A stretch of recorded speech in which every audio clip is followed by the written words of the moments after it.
Ain't me this time. And it would definitely wasn't because I was fixing my hair. Uh, y'all got jokes over there in the comment section. Steve's mic is not wanting to cooperate with him tonight, so it's taking him a minute to get it fixed. But hopefully he will. Hopefully he'll get it working out here in just a second. He'll get it working. He's got them gremlins again. Uh, yeah, it should be live now. I don't know what's going on there. What's up, Jack? Brian? Hey, Brian. Glad to see you there with us today, sir. My button's working. No, my buttons ain't working. Might fix that. Brian. Let's see who else we got here. Chris, welcome. Good day, there. Well, hello, Victor, Northern Michigan. All right, let's see if it's working now. Man, my sound effects ain't working, I don't guess.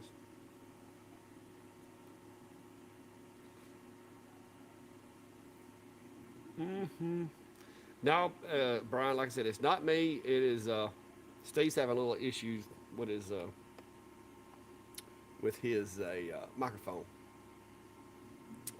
Let's see. Happy Sunday. Yes, sir. Hello, Don, E.T., Steven. My goodness. We're getting guys where there's a lot of people in here. It's hard for me to keep up. Robert, Keith, Sharon. Hello, Miss Sharon. Uh, Mike Williamson, Mark, Brian again. Brian's all up in the comments. Coastal Mississippi. Let's see what we got going on here. Why is my sounds not working? That's gonna be annoying.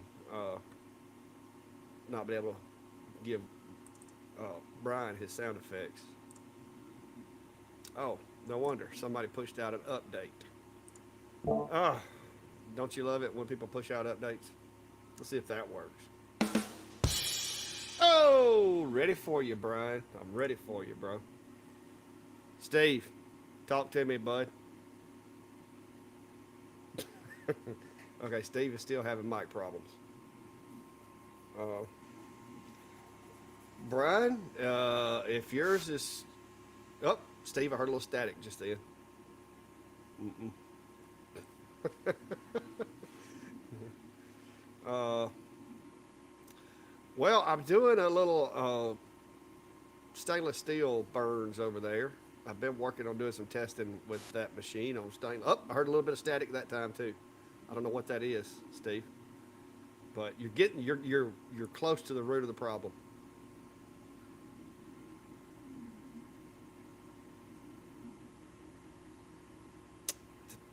No, Brent, I have not. Uh, Sam, it's starting to get cooler since the weather came through. Hello, Robert from Definiac Springs, Florida. Oh, looks like it's through. Let me go check this out. I've been doing some testing.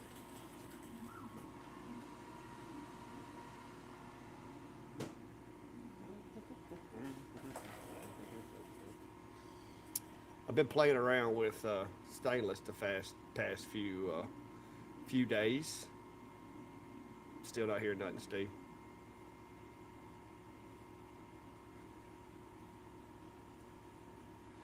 Yeah, ET, you can import files into their software, but to me, that's not gonna that's that's not running a G code's not what I want from it. I want to be able to like use the camera to do alignment and stuff like that. But yeah, I saw where Rich had that. I thought he'd figured out something I hadn't, but he's using he's exporting the G code and then re-importing it. So, I mean, if you know if that's how you want to do it, that works great. What's up, Rob? Texas. But no, I've been doing some more playing with stainless. So just this roller, you can actually. Oh wait, I hear something. It's got a lot of noise in it, but I hear it. Uh-huh. Yep, better. Let me You try lost one other thing. you, lost the, noise. Sounds good now.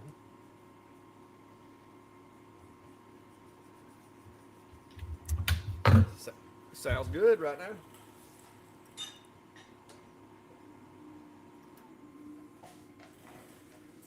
But as Steve was getting a little frustrated with his microphone, I ain't gonna lie, guys. I kept waiting to see him throw some stuff. You killed it again.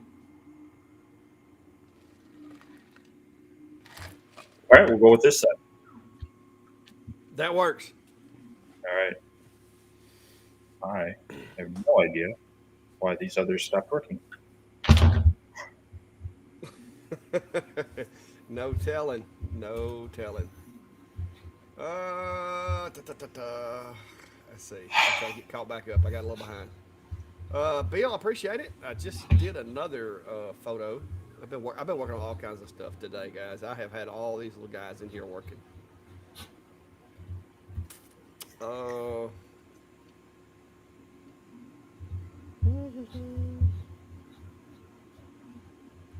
Uh, Steve doesn't have the Ender 3KE either. I can vouch for that because if he had it, he would have been emailing me or texting me telling me he had a new toy. So I know what Steve has and what he doesn't. Steve, I want to know, did you get new lighting? Did I get new lighting? No, I was messing with my. I was messing around with the webcam settings, and I believe they reset.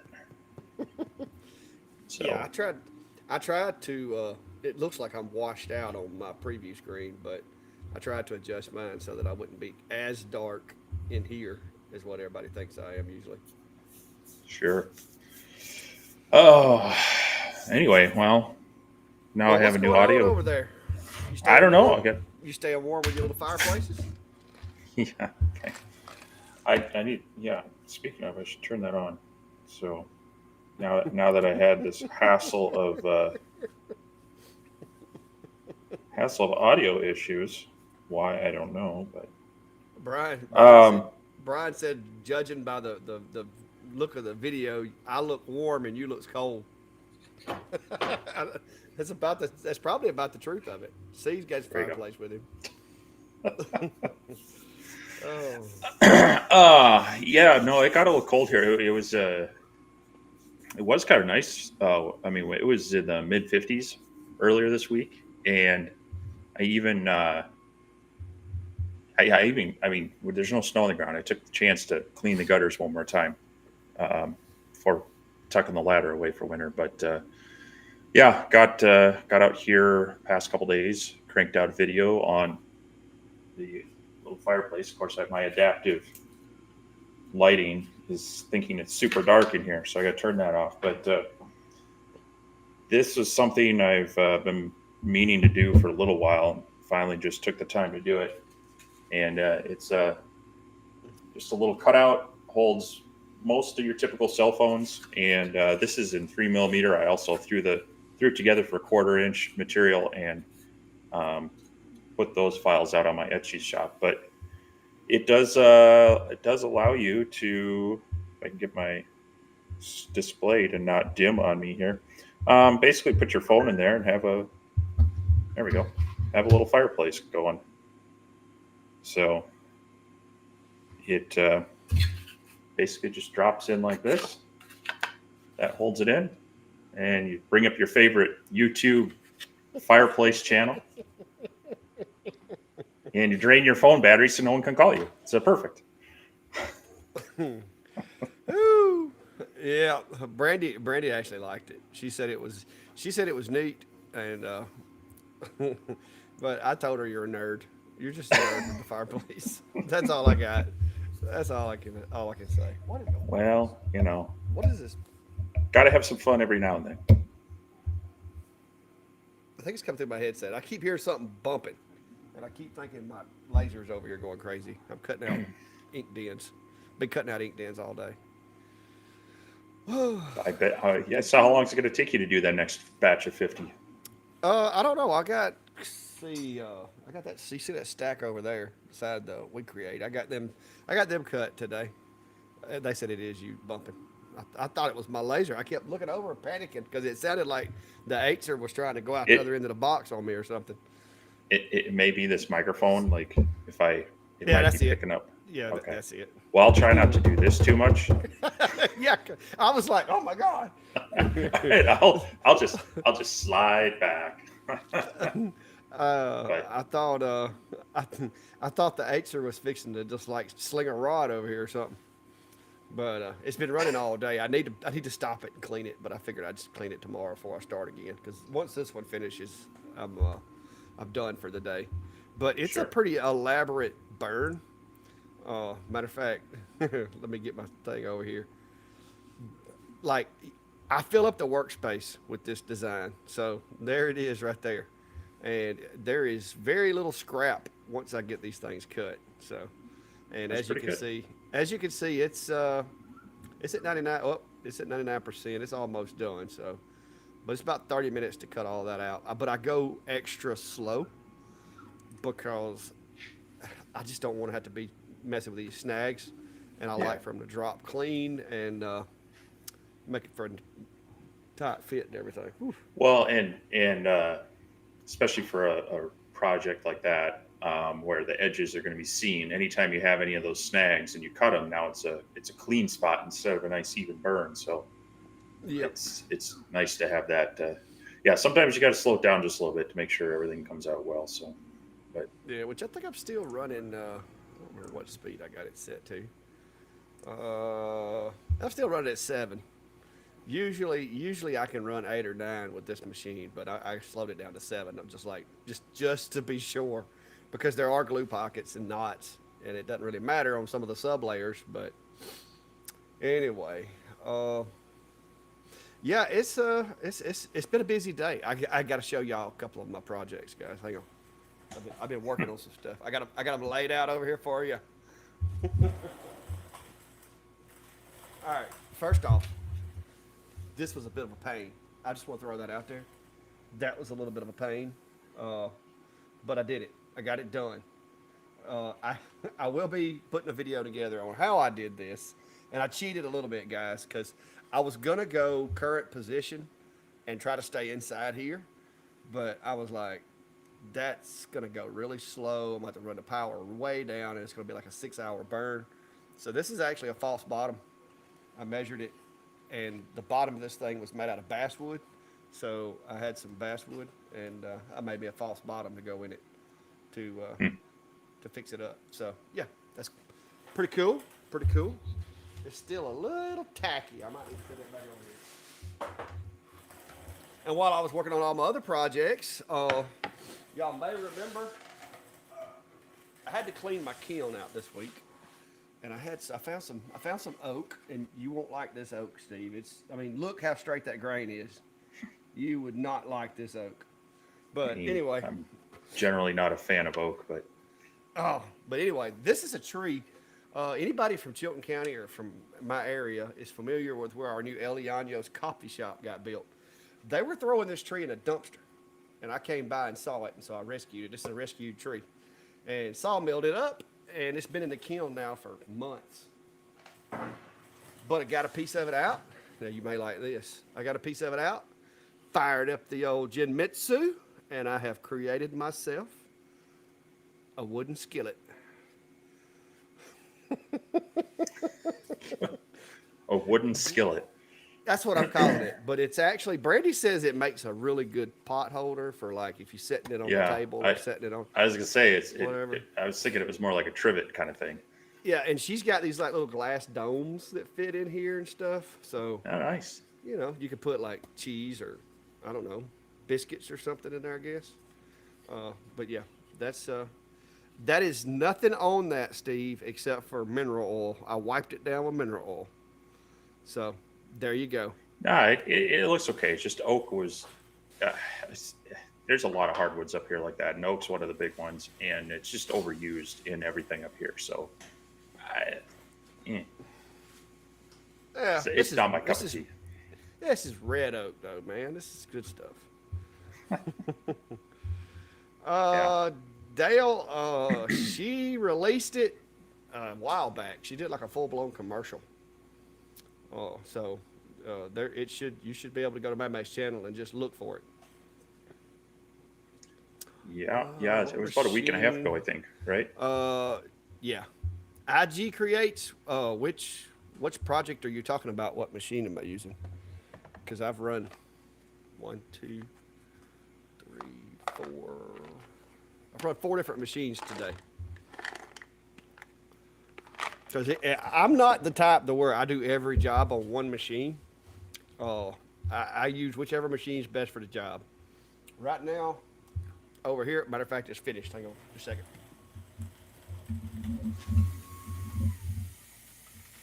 All right, I'm trying to lower my audio settings a little bit, so hopefully they're balanced out a little better. So Well, I was gonna crank mine up, but I figured I'd wind up blowing somebody's speakers out. Uh, I can crank it up, but y'all may regret it because I'm running the same settings I always run. I haven't changed anything, haven't unplugged anything. It's just like it always is. yeah, this But is this is the first time this mic's been plugged into this computer. Let me just see if I can bump it down just a little bit more on my end. So now you got this little. I got this little gauge up here inside the software we can use if you need to. That might be yeah, the easiest way. I've already brought that down a little bit. I mean, it's mine. Yours is at 100. Mine's at 52. So Yeah, it sounds fine on my end. I don't know everybody else. It may be it just may be the sharpness of that mic too. It's a little sharper than mhm. usually. Well, well, you and I have talked about this, the moving stuff around for things, and I'm awfully close to probably just putting a static computer in this location since I've been playing with it for 3 4 weeks now. I'm thinking I'm kind of liking it here, and that will that will help not having things Yeah. bounce around so much. Oh yeah, all of my gremlins. Once I went with a fixed setup, my gremlins went away. Like I don't have gremlins anymore. So, and that's anytime you're powering down, unplugging, replugging, it creates issues. So, but yeah, what's up, Ralph? Columbus, Mississippi. Brian, yeah, I guess it would be a mini charcuterie board. I told Brandy I really want to do one that's like 24 inches, but my current CNC will only let me do 16. Should get a bigger one. That's what I've been saying. So right now that one, I can do it a little bit bigger than that one, but yeah, that was I just got it going while I was playing over here, and it turned out pretty well. I was actually surprised. Now That's cool. I had like three bit changes, and I'm terrible at bit changes. I always seem to misalign something. Um, well, I mean, as long as you jog it with the controls, and you've got that. It's got the Z probe, right? Yes. Yeah, Yeah. the So I Z's not mean, the Z's not the problem. It just seems like I always wind up moving it a millimeter or two, one way or the other. well, don't do I that then. don't I don't know why. I don't know why I Just do it. don't do that. I Just don't. don't know why I do it. It just Yeah. You happens. just need to not do it. It just happens. Uh, Yeah. but well, hello, All right. Well, Vester from Woodland, Alabama. here's a question. Wanted to Yes, register business, LLC, or anything. I You, run an LLC yeah, because it just makes more sense until you get to where you're. Now, if you start like getting millions coming in, you might want to look at something different. But yeah. for what most laser folks are going to be doing, I think LLCs work fine. I mean, Um, it depends on your state, I guess. Some of them have different rules and like filing fees for different levels. So, I mean, you can do just a sole proprietor, but that doesn't really give you any protections. It doesn't separate your business from your personal finances. So, if someone was ever to, go after you for anything, they can go after your own assets as well. Um, there's also a lot of good tax breaks. You can uh, you get a better tax rate on depending on how you pay yourself out with an LLC, as well as you're able to deduct. You can actually claim a loss, whereas if you're not set up as that, you can write off expenses, but you can't actually have a loss. Um, so yeah, it's definitely worth it. I mean, it's not too difficult here in Minnesota. I know um, the paperwork's fairly easy. There's not a huge filing fee. Um, You just gotta, you gotta keep good books, records, get a good, if you're not good with accounting, get with an accountant. If you are good with accounting, probably still get with an accountant.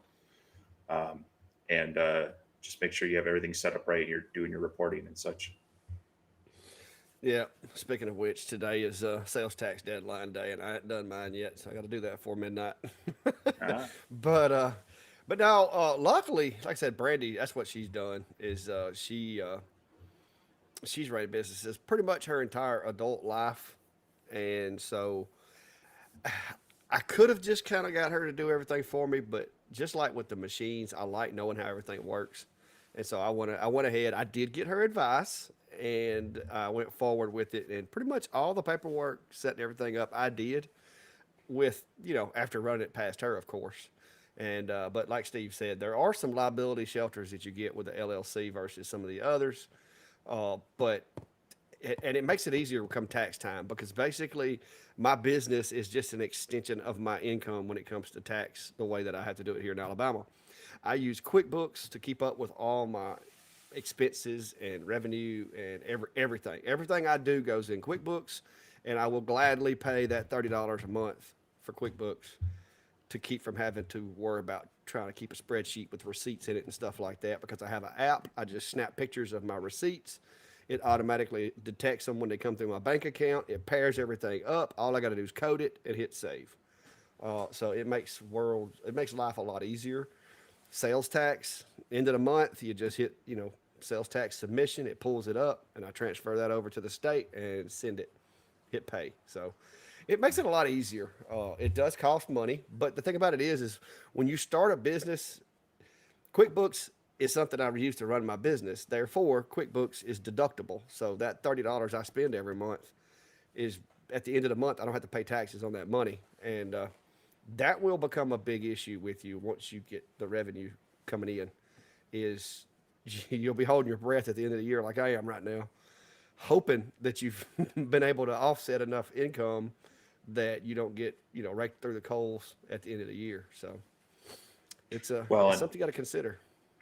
I mean, if you're at that point where you're actually making decent money, like you say, it's a worthy expense, just in the time savings and help you keep you organized. But also you're gonna hopefully you're successful enough where you're gonna hit that level where you got to start paying quarterly taxes, income taxes as well. I mean, there's sales taxes you got to report to the state and such. But um, yeah, I was going to mention, Jim. Yeah, most states will have a requirement of public notice of incorporation, or even if you're doing business ads, and yeah, those ads usually they require you to run it in your locality. And a lot of the newspapers go, well, here's a cash cow because they have to do it, and there's no other option. And I don't think I quite had to pay 2K here, but it wasn't cheap, and you get you this little like 1 inch by 2 inch thing that basically says such and such business has started operations at this address or something like that. And no one will ever read it, and you're just out that money. But it's what you got to Yeah, do. yeah. It really, Jim. I have always got 1099s from other jobs. I did security work for a long time in law enforcement, so I've always paid QuickBooks the TurboTax. I've always had to pay the self-employed version, so it really was no difference for me. And the reason I used to do that is because I used to travel out of state. I drive my vehicle, burn my gas, provide my equipment, stuff like that. So I've always had to have the self-employed version of TurboTax. But if you use QuickBooks, TurboTax kind of they literally connect. So when you get ready to do your taxes at the end of the year, all you have to do is calculate my taxes and then print it and then go over to TurboTax, punch the numbers in, and you're done. So it makes it a lot easier. It's it's not fun all the time, but it does make it a lot easier, and you don't lose things and keep up, like misplaced things as much. The only Yeah, thing I mean, I need them to put a QuickBooks calendar in there, or they probably already have one. I just don't use it because there's so many licenses and crap that you got to remember. Those are hard to keep yeah, up with.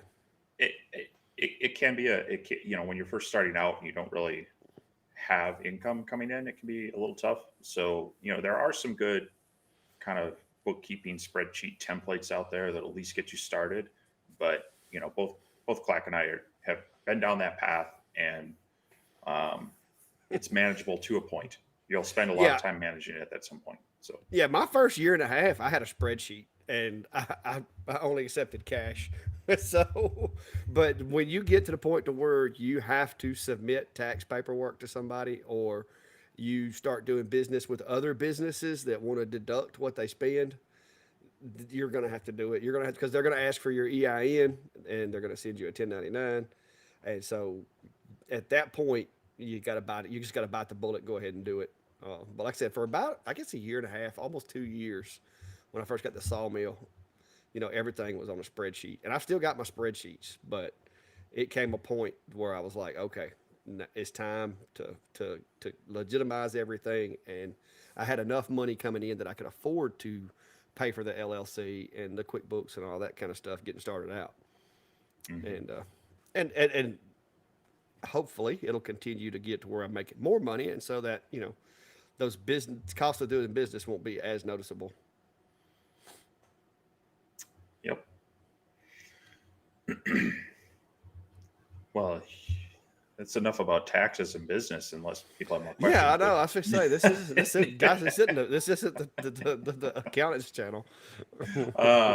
news fans looking to purchase a CNC machine, trying to decide between Fox Alien XE Pro and the Genmitsu 6050 XL, leaning towards Fox Alien because of upgrades and build quality. Any thoughts? Well, I will say the Genmitsu 6050. Steve stole that from me, so I haven't got one of those. I do have the 4040, which is what I use today. It's okay. It isn't as rugged as the 3030 that I have. The 3030 actually is more rugged. I really would like to try out the 6050, but Genmitsu has not felt it in their heart to talk to me just yet about that. And Steve got it, and I didn't. So there's that. Steve gets all the cool toys. Y'all know that, right? Yeah, okay. Yeah, they're very similar looking machines. I haven't looked at uh, terribly closely at the Fox Alien. So I would definitely, between the two, I would maybe reach out to the companies, see what kind of response you get from them. Maybe ask them some questions like you would if you're asking from tech support kind of thing. See what kind of response you get from them at that point. Um, and also, yeah, look at any of the upgrade options that are currently out there. That's definitely going to be something you want to look into. But they're very similar machines on paper anyway. So definitely, I think the Fox Alien might even be cheaper if I remember right, like a couple $100 maybe. So you know, I have I haven't tried one myself. I've got the 6050. I've got my Winfinity. I've had a number of other ones. Um, so I can't speak to Fox Alien as far as working with them or the quality of their machines. But I think Jim Mitsu and Fox Alien are kind of in the same kind of ballpark, and you know they're definitely competitors and probably use a lot of the same, uh, possibly the same designers if you look at some of their machines. But I mean, they're doing similar things. Yeah. Do you see what Brian put down there? Yeah, it's true. There you go, Brian. Oh my goodness. Uh, yeah, like I said, I've made some pretty cool. Yeah, I saw that. I've made some pretty cool stuff with the Genmitsu, the 4040 Pro, and it has taught me the basics. It is served a purpose. I do know that I enjoy it, I like it, and I can make some cool stuff. But I'm limited to 16 inches. That's the hang up that I have, and I'm going to get something bigger. I am right now. I am looking at. I can't get away. The Onefinity is. I'm really liking the new Elite series. But I've also been looking because a few people have emailed me and messaged me. I'm also looking at the long mill from CNC or Sciencey or however they say it. Uh, I just don't know. It's cheap economically. The long mill would definitely be the way to go. but I really do like the way that the Onefinity goes together with the cable management and all that, because you know I'm a stickler about cable management. So I don't know. It's like, do I spend the money to get the Onefinity, or do I get the the the long mill and 3D print myself some parts and kind of tweak it and fix it to my liking? I mean, I don't know yet. Still up in the air.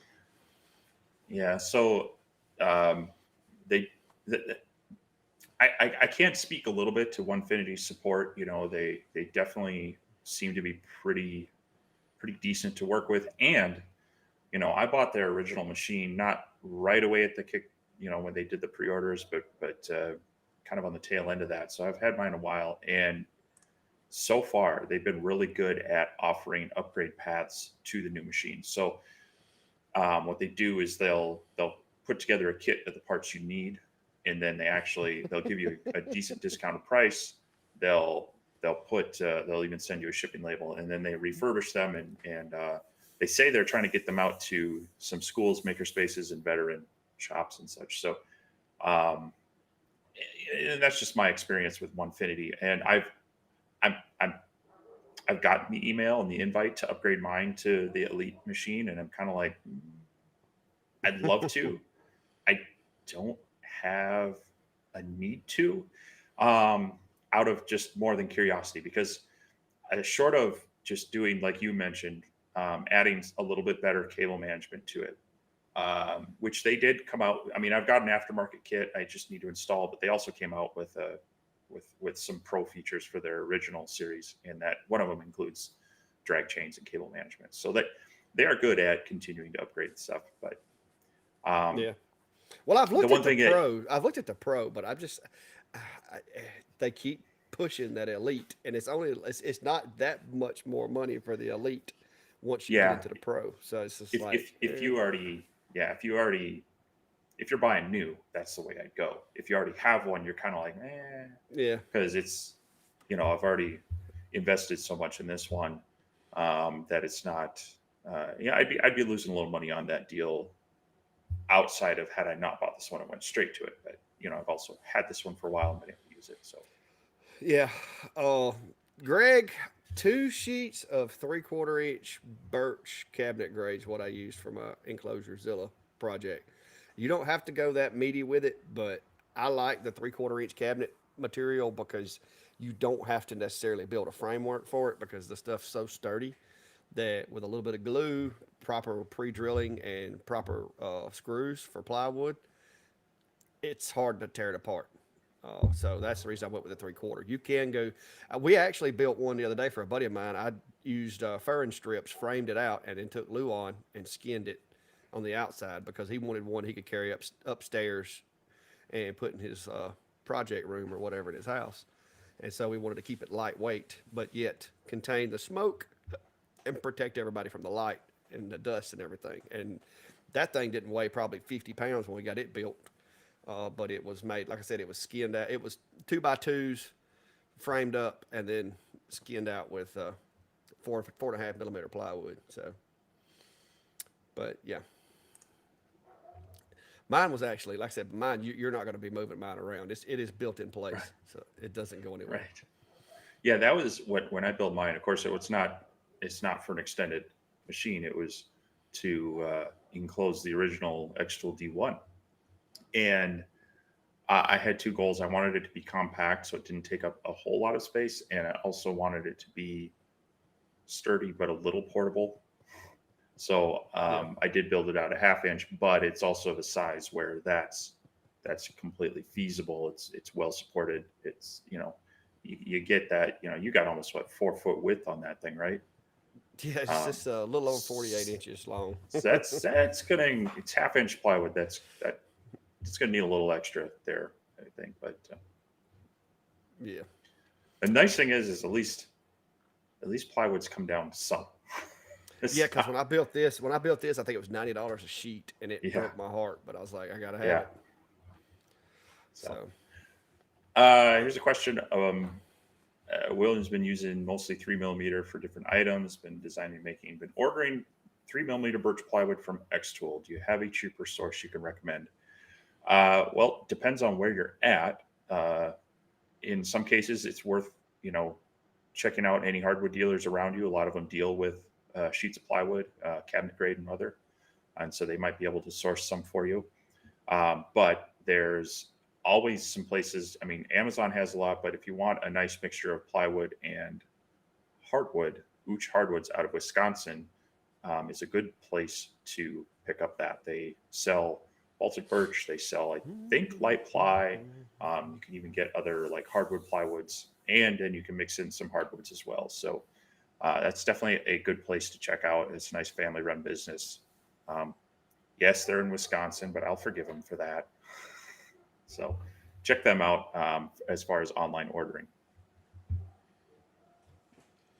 Yes. Like I said, I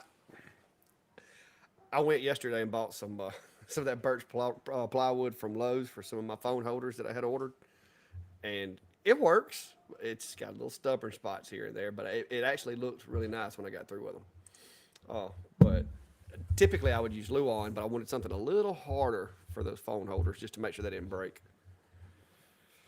Uh, Yeah, and I am. DJ, I am not all in on any one particular machine. I use machines for their strengths and what they're good at.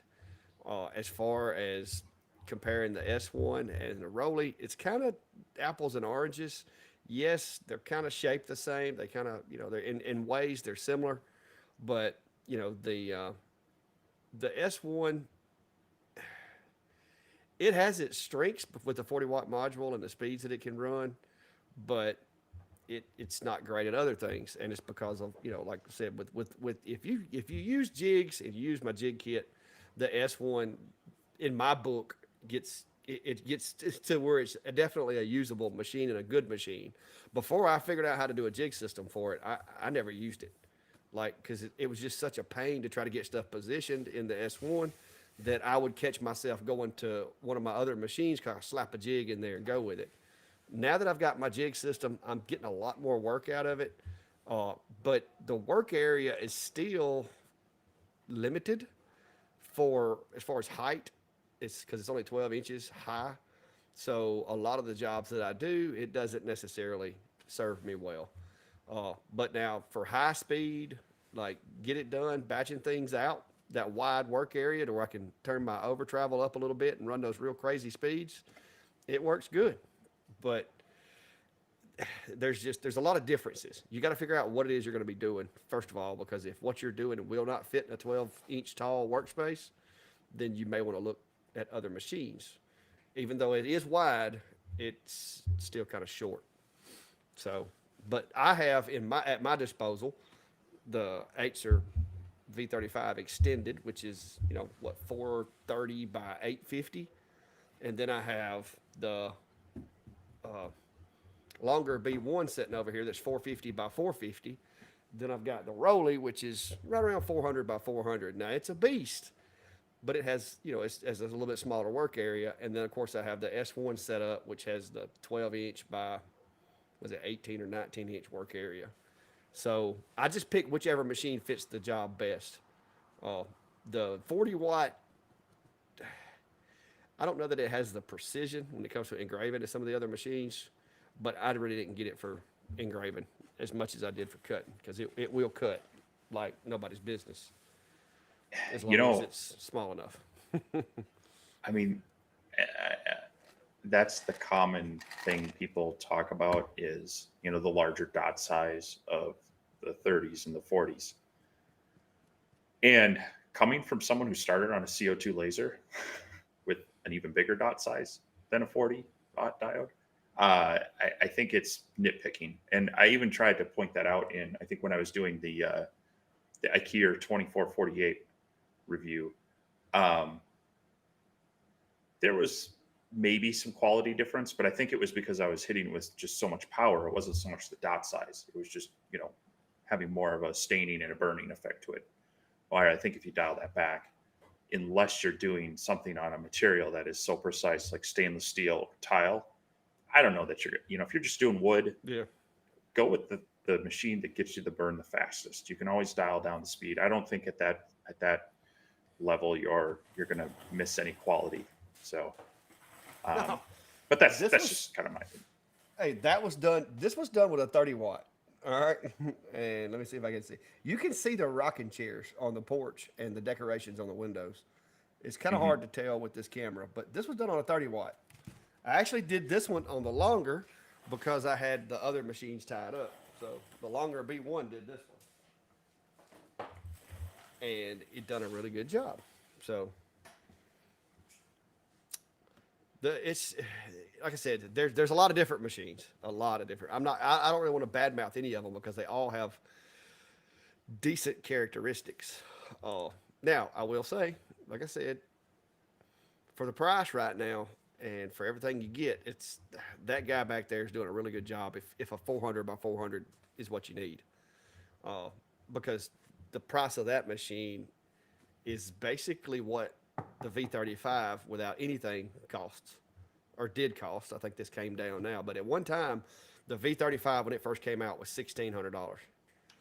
That whole setup is $1,600. So if all you need is 400 by 400, that's a heck of a lot better deal. But unfortunately, I have a need to where I have to have something as big as this. And that's why I went and built my enclosure. And, I have all the things that this one has now, but I had to do a lot of work to get there and spend a lot Yeah. more money. Yeah. All right. This one's been asked a couple times, so I want to make sure we at least attempt on it. Big Sky Hobby Corner is asking any advice on attempting to engrave a black 9mm slide with an Ortur Laser Master 2. Not gonna Yeah, happen. if I remember right, that's probably like a 5 watt laser, most likely 5 to 10. Yeah, but that black steel on I don't know what kind of weapon it is, but if it's a Glock or if it's anything that has basically a oil, most of your finishes on firearms Is it blue? aren't, huh? Go ahead.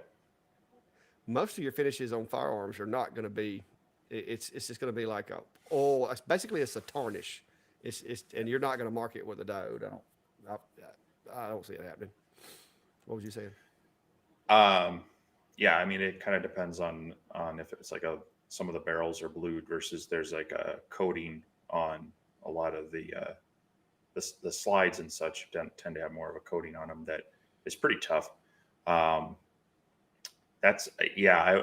This is a case that if you have some way of sourcing some scrap material to do some tests on, you might be able to find a setting, but yeah, I don't know.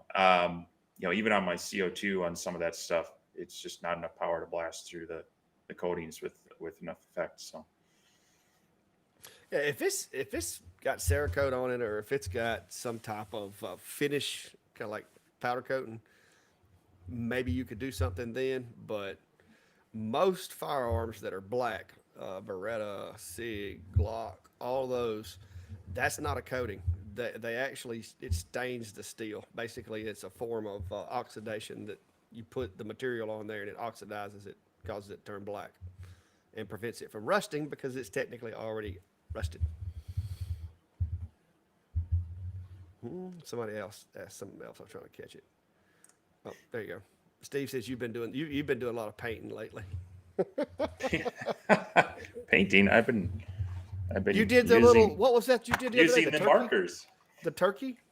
Yeah, actually, I do. I have another thing. Hopefully, I'm going to be using these with. I just haven't gotten all my initial tests done to do the actual project. But yeah, for the smaller things that we do, if it's any sort of detail or filling in where you got to stay within the lines, these acrylic paint pens are awesome. Um, David turned me onto those as well. And those are great for detail. Uh, if it's parts, individual parts, a lot of times I'll just use like your acrylic craft paints and like a foam brush or something. You just want to get it kind of even and whatnot. The problem with spray painting, unless they're a lot larger, you're going to blow your parts all around and make a mess of them. So, Now, stuff Yeah, like this, a rattle can is my go-to. yeah, bigger stuff like that.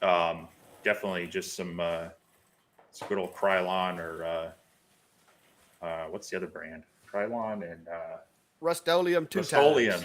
Rust-Oleum. There we go. Yeah, That's what that was painted with Rust-Oleum 2X white. About 3 coats. that's also good stuff for the using on tiles. It's got I think a decent titanium dioxide content. I think is Yeah, what's in there. it also makes for good black images on wood. Yeah.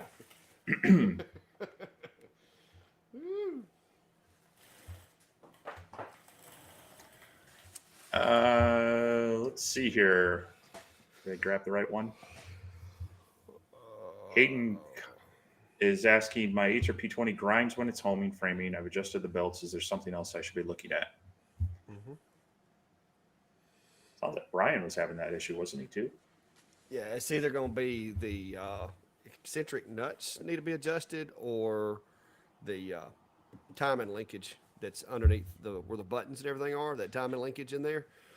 If you have to make sure that when you put that timing linkage together, that big aluminum block, make sure it's not hitting the side of the stepper, because if you're not careful when you're putting the machine together, you can shove that thing all the way up against the stepper, and so when it turns, it actually presses against the stepper and causes some resistance. But also, there can be situations where the eccentric nuts get a little too tight. But I would check the timing linkage first, because that's kind of the easiest fix. Uh, the, uh, the eccentric nuts on the wheels are a little bit of a bear, and when you do start adjusting those small, tiny increments, don't go getting crazy, because you'll Yeah. go way too far, and it takes a while to get them readjusted. The other thing is the actual gear pulley on the belts. If that is slightly askew somehow, and it can be rubbing on the belt, sometimes almost skipping teeth too. So it's generally something mechanically between the belts, the rods, and the gantry. So Yeah. Mark, that was an image. Now, I did take that image and drop it in Adobe, and I tweaked it before I burned it. But I did a test burn with it. I don't even know what I did with the test burn. On just regular plywood, and then I turned around, did a power and speed test on basswood, because I never use basswood. So I did a power and speed test on basswood, selected my settings from here, and then run that image on a piece of basswood that was cut to fit the bottom of that tray. And that was actually my first shot, and it worked. So I called it done.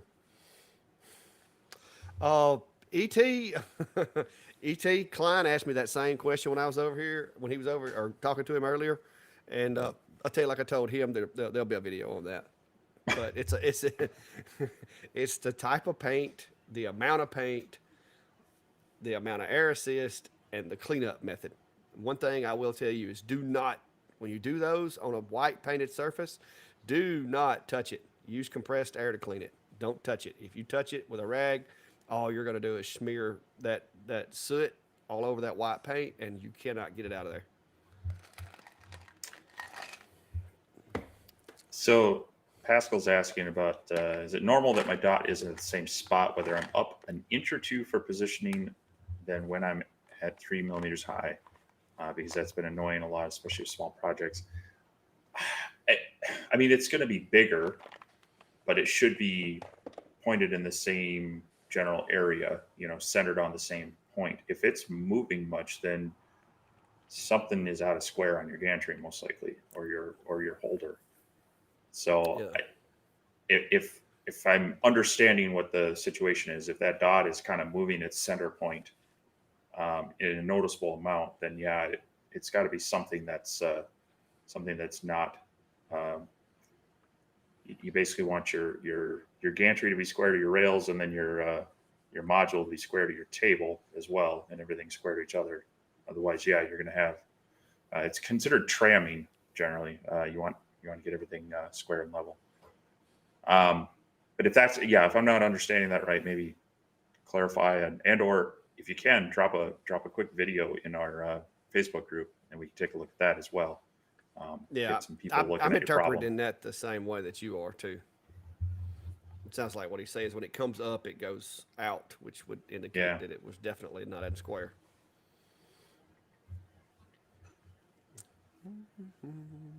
Somebody asked, "Was that painted when I engraved it?" Yes, it was.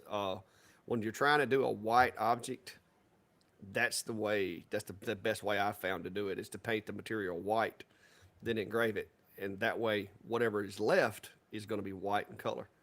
Uh, so yes, that was painted prior to me engraving it.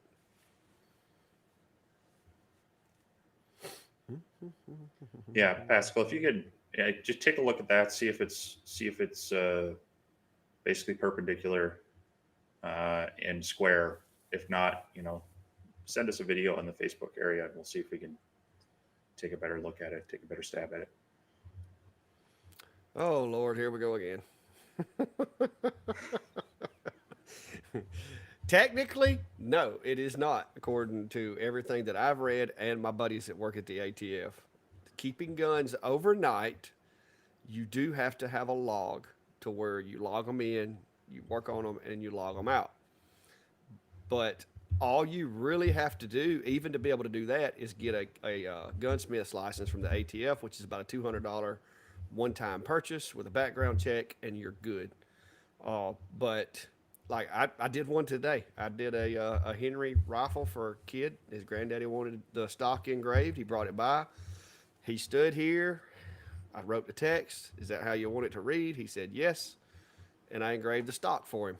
He picked his weapon up and took it back with him and went home, and paid me what he owed me. So there's nothing illegal about engraving them.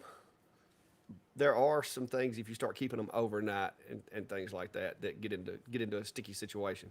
When I retire, if I do decide to get me a bigger fiber and I start actually doing like sure enough gun engraving, I already actually have started my paperwork to get my FFL gunsmith license, which is all that would be required for that. As long as you don't remove or alter the serial number or the required markings on a weapon, you're good. So I hear that all the time, but I have several people that I know in my line of work that work for the ATF, and I have asked them, and they're like, "No, that's." But they did say that if I'm gonna be keeping them overnight, it'd be a really good idea to go ahead and get my gunsmith license just to cover that overnight stay. Yes, I do have a. Well, I don't know about the CR laser. I've got the Creality Falcon. If you go to my Etsy shop and just search Creality, it'll show you what's there. There should be some pictures. Da-da. Did you ever get the AG4? You didn't, did you? You got the 3 Plus or No, 3 Pro. no, no. They originally contacted me about the Niji 4, and then said, "Oh well, we don't have any available in the U.S. and it's too expensive to ship from China, so we're going to send you the 3, and then we'll do the 4." And then they Yeah, sent you the 4. yeah. No, it has a really good Z-axis. Oh, I like the machine. If it was a 30 watt, it would definitely be more into like one of my daily drivers. It's actually right there, and I do on occasion use it for engraving jobs. But the problem that I have is it won't fit in any of my enclosures, and so in order to engrave wood with it, I have to open the doors, and I don't do that when it's really hot. And I don't do that when it's really cold, and I don't want to rebuild an enclosure for a 20 watt when I have 30 watt machines already in them. So it's a great machine. That needs you. It's it's awesome. I like the Z axis. The Z axis acts kind of like a CNC in the way that it works, and I really dig the way their Z axis works, and I've even been tempted to try to take and like figure out a way of making my V35 work that way, but it's too much trouble. But it's a Yeah, really good machine and really powerful for a 20 watt, but it's still just a 20 watt. yeah. I'm still waiting for that good Z-axis machine to come my way. Um, the Acer and the IKEA are okay, but um, it just seems kind of a little little slow for what you get. Um, and with just the little touch off pin that they used, I just feel like it's inconsistent for me. So um, I'd love to check out that Z axis on that one. There was another one you said was very much like that. I forget which one that That's the was. Two Trees TS20. There Is you the go. only that's the only other machine that I've ever had with a Z axis that didn't make me want to hit it with a hammer. Other than, I mean, the X Tool S1 works, but they did use a mechanical pen, which it works. I would have liked to have seen them use LiDAR or something like that, like they did in the P2. But the X Tool S1 Z axis works fine. But yeah, Acer tried it with the was it the L24 or whatever. I hated that. That was, they ruined a good machine by putting that Z axis on it, and you can't disable it. But and there's been a couple of others that have had a Z axis that I didn't like. But yeah, Niji, and I guess X Tool, and the WeCreate Z axis works okay. Oh, it has some other things about it that are a little quirky, but the Z axis actually works pretty well. Yeah, I'd like to know more about how that works. I've just kind of gotten mine up and running now, so hopefully I'll have my review and a couple projects out with it soon. Um, but I mean, basically you have an autofocus button. Now, the other option is if you import G code, because you can't run it natively in Lightburn. They do give you the device profile, but it won't connect to the machine. So you got to set up your stuff exactly as you want it in the machine, export the G code, import it, and then you need to specify the thickness of the material. So, and that's a lot how the Xtool P2 works, is that it's trying to measure it, or you can override that and say, no, it's this thickness. Now you can't override that in the WeCreate. Their software is very, they got the frame in, they got to put the finishes on it now. So I kind of have a feeling that they've got like this, they know where the base level is, because that's why it homes up to the top. So it knows where it's at. And then it knows how far it should move, but it also then uses a method like LiDAR or something to then try to determine the distance to the material.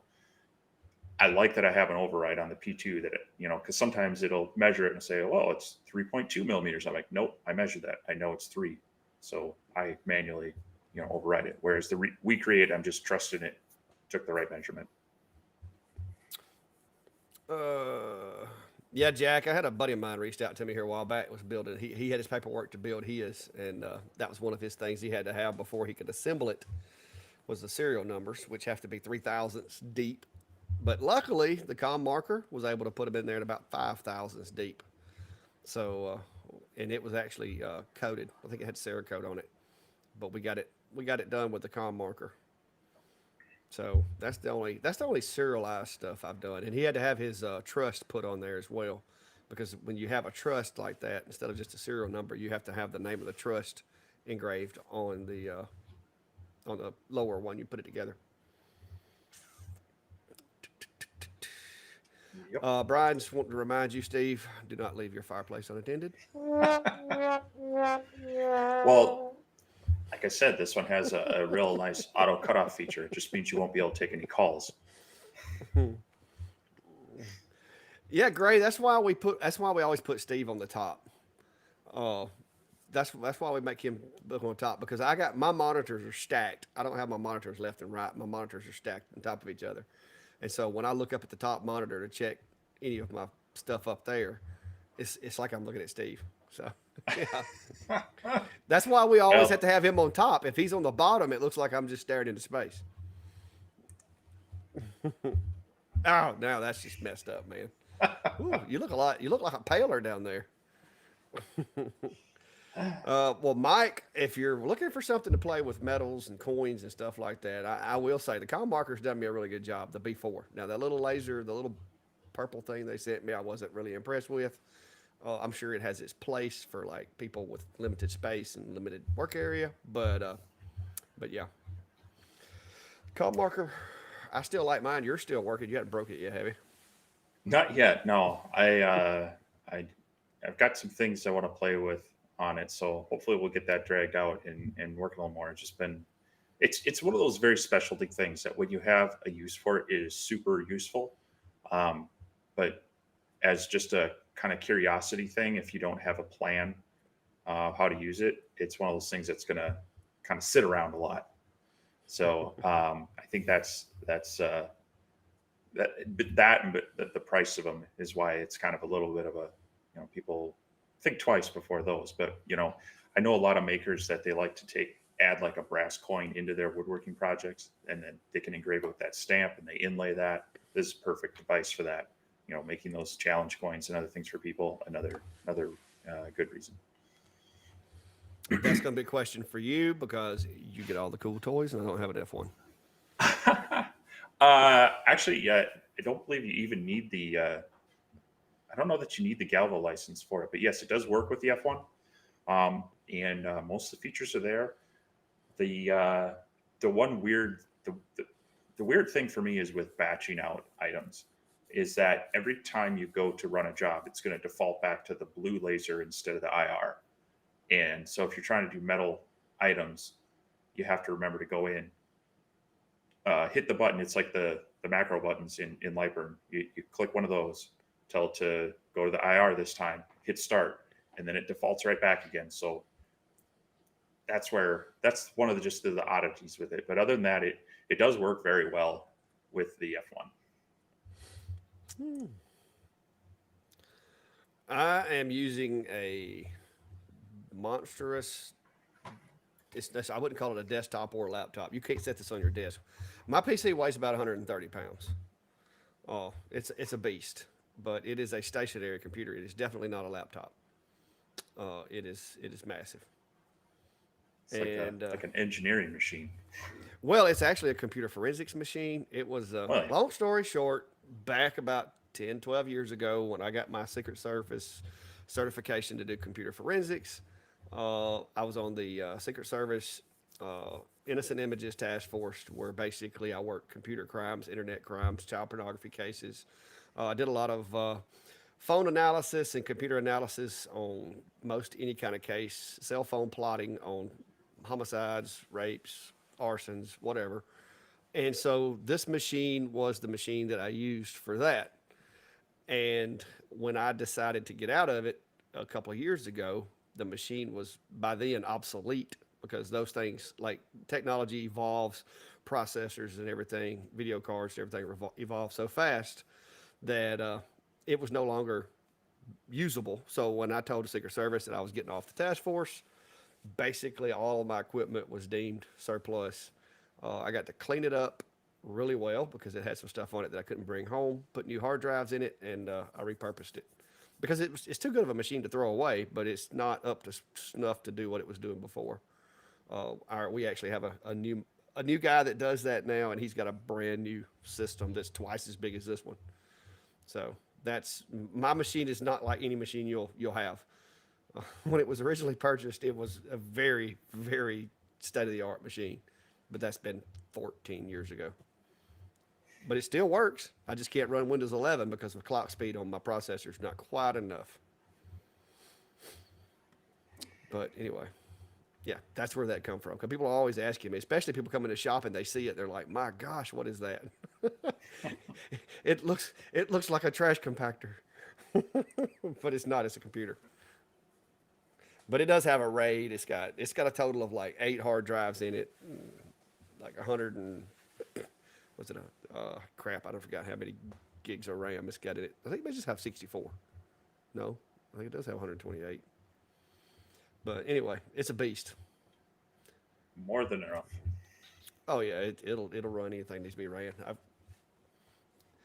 I do plan to build me a new one because it is getting age on it. I don't know how much longer it's going to hold out, but it has all new hard drives in it. So I put new SSDs in it because when it was built, solid state drives were just coming out, and so they went with spin drives when they built it. And so once I repurposed it, I put solid states back in it instead of spin drives. Cool. They're a lot better for when you're editing video, especially. They actually make a big difference.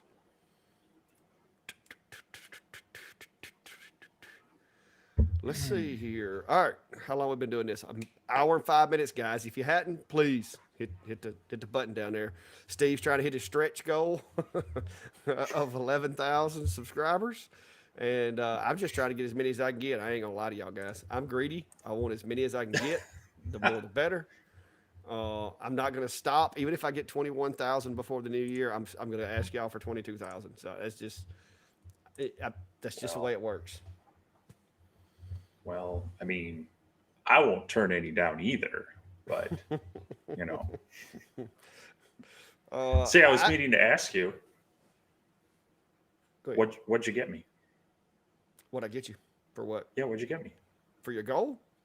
No. Did you forget? You don't know. You don't know what I'm talking about, do you? Mm-mm. Man, I feel sorry for Did you Brandy if you're this Did you have way. a birthday? No, I don't have a birthday. Never have a birthday. Oh, I see where you're going with this. We got some kind of like weird anniversary thing coming up. Is that what it is?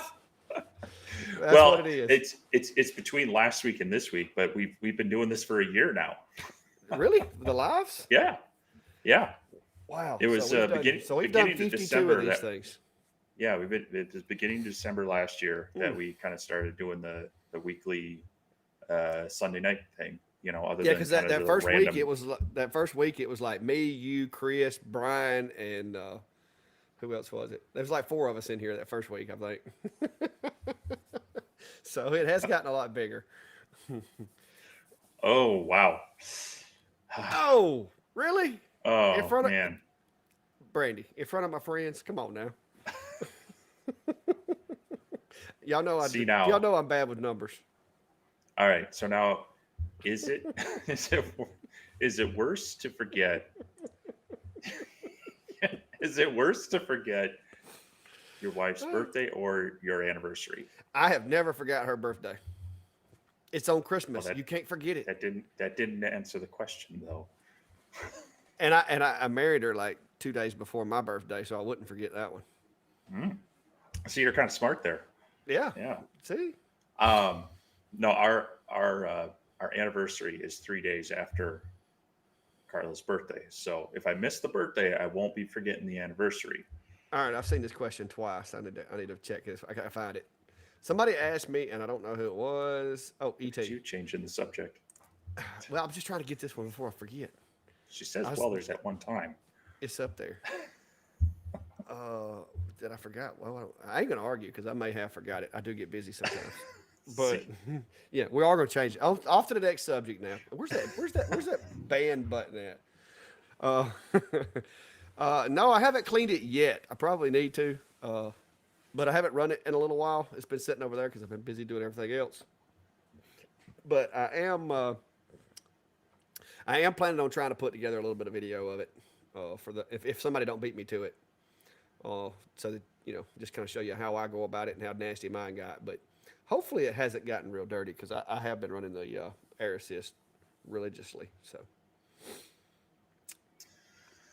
well, North Alabama, Yeah, I know greed's bad, but can't help it. You're not greedy. You're just highly motivated to acquire. Well, guys, if y'all knew, I mean, I know a lot of people because people at work. Oh my gosh. Oh, so you just like make videos and people watch them, and so you're making money doing this, that, and the other with lasers. Oh, must be nice. They don't know, Steve, that me and you are out here till 10, 11, 12 o'clock at night messaging each other, working on stuff. I mean, it's a lot of work. And so I do like it when I start getting those goals. It means a lot. Because guys, remember now, I'm not retired yet. Me and Steve both work full-time jobs and do this. And if any of y'all have ever messaged me with a problem or anything, I do answer my messages and get back with you. I think I fixed 2 machines today. So it is a burden, but the subscribers and the channel and being able to generate revenue that way, it makes it worth it. Most days.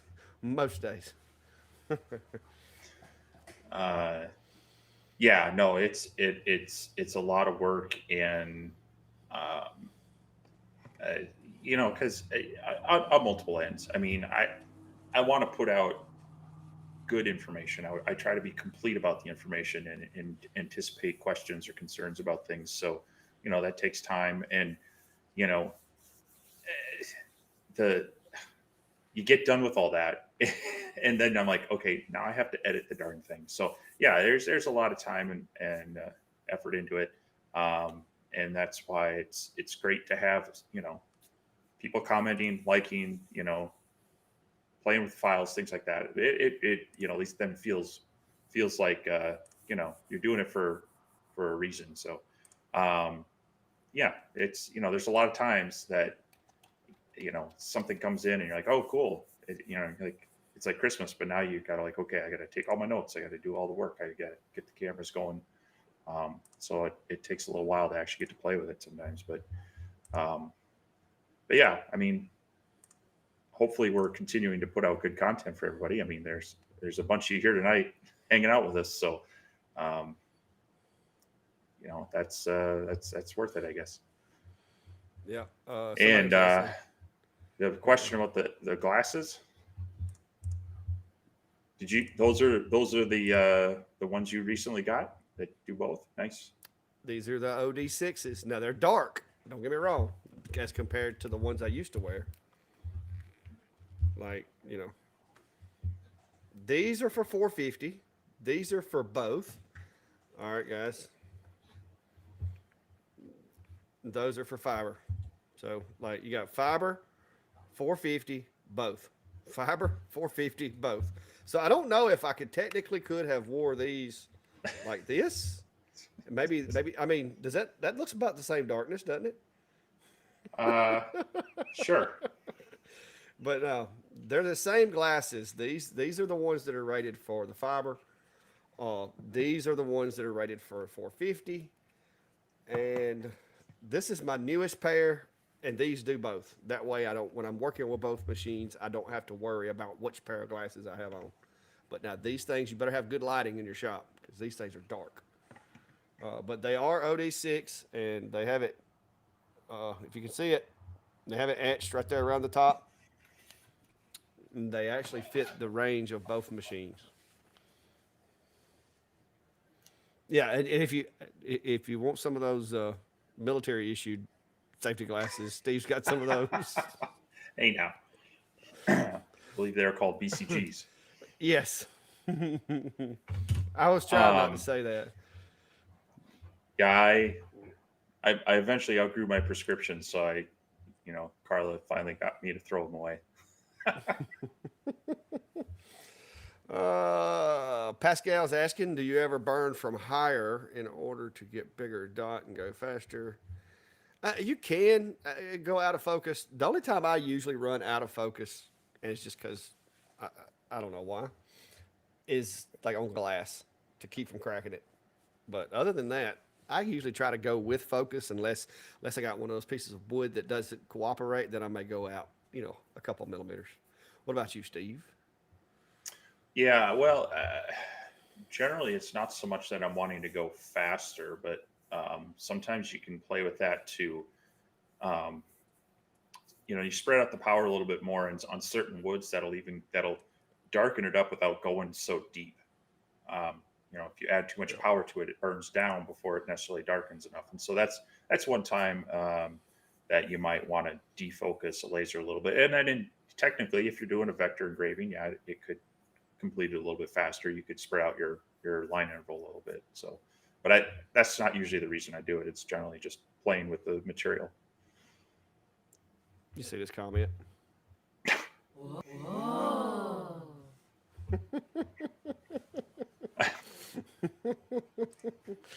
You said it So a while ago, not me. so it's uh my eyes and contacts do not get along. I've tried them, and yeah, I'm stuck with eyewear. That and I don't. I've played around with lasers too much to let someone else shoot one in my eye, so I'm not really up for the LASIK right now. Hey, that would be an interesting video, though. Yeah, right. I did have Laser? someone reach out to me asking if they could be used for at-home eye surgery, and I just did not respond. I hope they were just trolling, and I just left it that way. Let's pray. But ET, yeah, I've been seeing a lot of the problems that people are having with them as well, and I know Steve had some problems with his, but I haven't had those problems. I don't know if I got like a really, if like I got the like maximum quality control before they sent me mine or what, but so far I haven't had any issues with mine. Um, yeah, I was having some pretty out of alignment issues with the camera to where the laser was going, and more than I would expect from a typical camera. And being that that's your only way to align, it was kind of concerning. But it was, this is a laser that comes all built. The idea is you pull it out of the box, you start working with it. Well, um, a couple things were out of alignment. I mean, it traveled some distance, and so I needed to go back in and adjust things, make sure the gantry was square. That got my alignment back up. Now that that's running, the other issue I'm having is with wireless. I believe this is an older wireless controller in there. Can't have spaces in your SSID on your network for it to connect to it. Yeah. So that was How long did we work on that guy?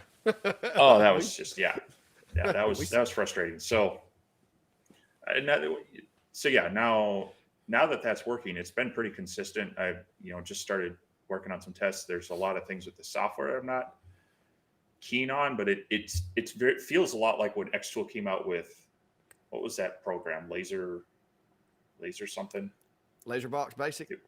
laser box basic. It was basic, and coming from Lightburn, I was very frustrated. I kind of feel the same way with the Recreate software. I see the potential. They just need to keep updating it. They need to get some of those features worked out, and I think that'll be a lot better. But yeah, I'm going to be working with it the next few days, and hopefully I won't have any problems with it, and I'll be able to get some content out on it. But it's just sometimes with some of these machines, you got to do a little checking. You got to kind of build that trust. Once you do have it working, you got to build that trust before you start hitting it with the expensive material of the real job. So. Mm-hmm. Tig is asking if I'm going to be doing a video on engraving stainless. Tig, I did the tumbler one, and yes, it was a coated tumbler. But if you watch the video, the very first pass I did on it, I actually removed the coating, and then went back and engraved the stainless underneath. So, yeah, I will be doing more. Still doing some testing on some like really thick pieces of stainless. The problem with stainless is the thickness of the material definitely limits how slow you can go without causing it to deform on yourself. What have you done, did? You've tore something up, haven't you? What? What? I saw you reach for something. I was just checking something. But yeah, I do have a video. I'm gonna do some more testing on stainless, but I have done that one.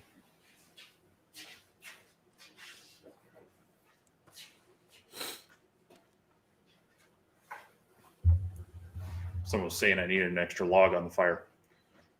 Oh, yeah, yeah, Pascal. You can. Like I said, there's a lot of different ways you can go about it, and with images, you can defocus. You can. I mean, there's a lot of different techniques. A lot of the times, the way that I do things isn't necessarily like I say in my videos all the time. It's not the only way. It's just the way that I do it. There are other people that do it other ways. There's some things that me and Steve do total different procedures on, but well, it's because I do it the right way. Is the end result? Yeah, sure.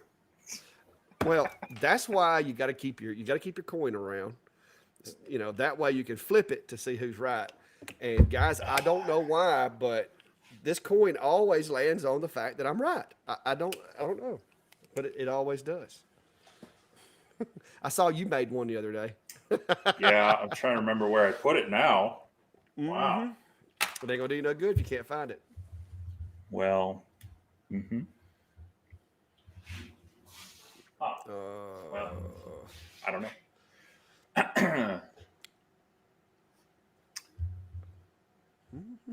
There's a question from John about Lightburn update. updated Lightburn 1.4.04. Now when I hit start on a project, it tells me I don't have anything set to output. Cuts and layers shows them as output. If I use cut selected tab, it will work, but only that way. Have you updated? I think I'm still on, what was it, 1.4. Was it 01, the one before that? I don't know that I run the most recent version. Let me see what I got here. Check for updates and see what it says I got. Yeah, I'm running 1.4.04, and I haven't had that problem. The only thing that I could think of that would cause it to do that would be if the corner of your graphic was across the workspace limits. It'll basically cancel out the whole graphic.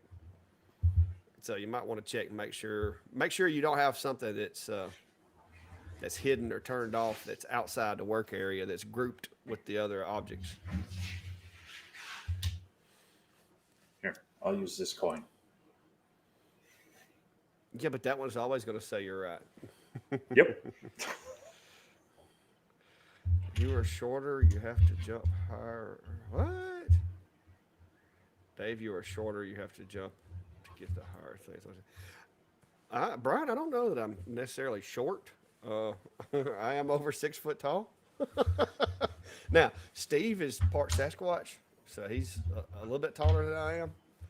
But now I met a guy the other day, made me feel like a kid. I ain't gonna lie. This dude was 6'10", and I was like, he had to duck to come out of the door of a building, and I was like, holy crap. I remember being in Keystone, South Dakota. So it's like a big, it's an old gold rush town in the Black Hills, and it's now a big tourist trap area. And like you've noticed, I've always been pretty tall. And we were there, and there was this cowboy that had to have been 6'8", 6'10". And I'll tell you, it's odd when I have to like turn my neck this way and look at someone. It was jarring because I'm not used to running into people that are taller than me. It is jarring to not look down upon y'all. Well, see, most of the folks, like I work around a lot of guys that are like 6'2", 6'3". Klein's like 6'4". So I mean, he's a little taller than me, but I mean, we can still, we're right here. But this dude the other day, like, my head came to his chest, and I was like, my gosh, this is what it feels like for those little guys, because this dude was massive. He had to like his shoulders were even with the top of the door frame, and I was like, my gosh. That's got to be difficult. Yes. Well, he was wearing a leg brace, so obvious, and he was an older guy. So I mean, obviously, being that tall has its disadvantages as well. Yeah. Because there's not a lot of leg room in cars these days, even for. Well, no, I mean that's just it. You don't fit anywhere. Yeah. So. But yeah, you're probably one of the taller people that I see running around most days. But like I say, that guy was just, it was insane. Dale, he's saying he lost his. Now I do know that some machines, based on the screen ratio and the resolution, Lightburn looks different because like Klein's laptop, his Lightburn looks different than mine based on because of his resolution settings and the output of his display. So if you're using a desktop, you might want to check and make sure how your monitor is set up, the resolution that you're running, and play with that and see if maybe that helps, reorient things better. Now what was he say? He was missing the upper toolbar. Wow. I was gonna say a lot of the things you can find if you can get to the window menu. There's a lot of the boxes and tools that you can check or uncheck, and then that'll display or hide them. So if you have the menu bar up there, go to window and check because there's the tools option that may have just gotten unchecked. So.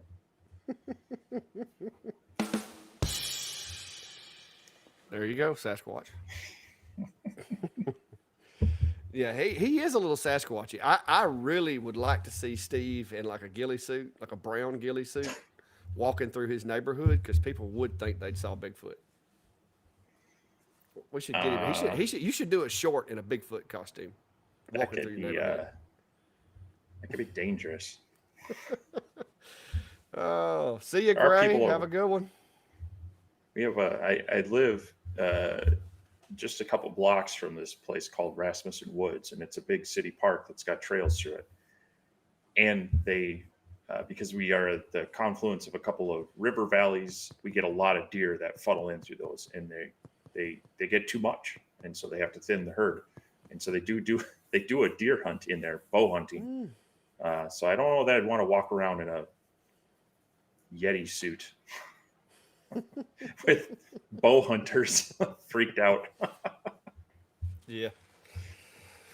Oh, yeah, Sam. I think they told me the other day that this guy was like 6'8" or 6'10" that I saw because it was just caught me off guard. 6'6" is that's probably about as tall as you need to be in today's world. Because man, you would hit your head on everything if you were much taller than that. Oh yeah, it's Like I said, I'm about 6'5", and there are times I'm just like, seriously, my friend's got like a 66 vet. I cannot get my legs situated in the driver's seat to where I could drive that car. yeah, It's physically impossible. And he's even modified it to move the seat back a little bit for him because he's like 6'3", 6'2" or 6'3". Yeah. So I'm like, sorry, I just have longer legs than you, and I can't. He's like, come on. I'm like, no, I can, like, maybe if I put my left foot overweight on the right, and there's no way to drive a a souped up 5-speed. yeah. Don't hit anything. You'll become part of the car. But yeah, that's some big dudes there. Uh, yeah, you should be able to turn all that stuff back on under the Windows button up top, but I do know that certain screen resolutions is a little trickier. And Yeah, if you don't know how to turn those off and on, I can actually screen share it for a second and show you if you need me to. I had that problem when I hooked up to a very large TV, and the font was either way too big or way too small, and then you're trying to adjust that size, and it could really mess up the look. So Yep. Do-do-do-do-dum.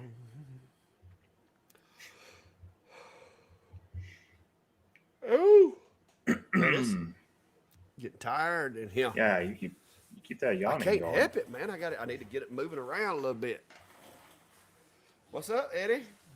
Over in Japan there. We got to get us. Did you ever get the map worked out? I know you said you Um, thought you had it worked out, but you weren't sure.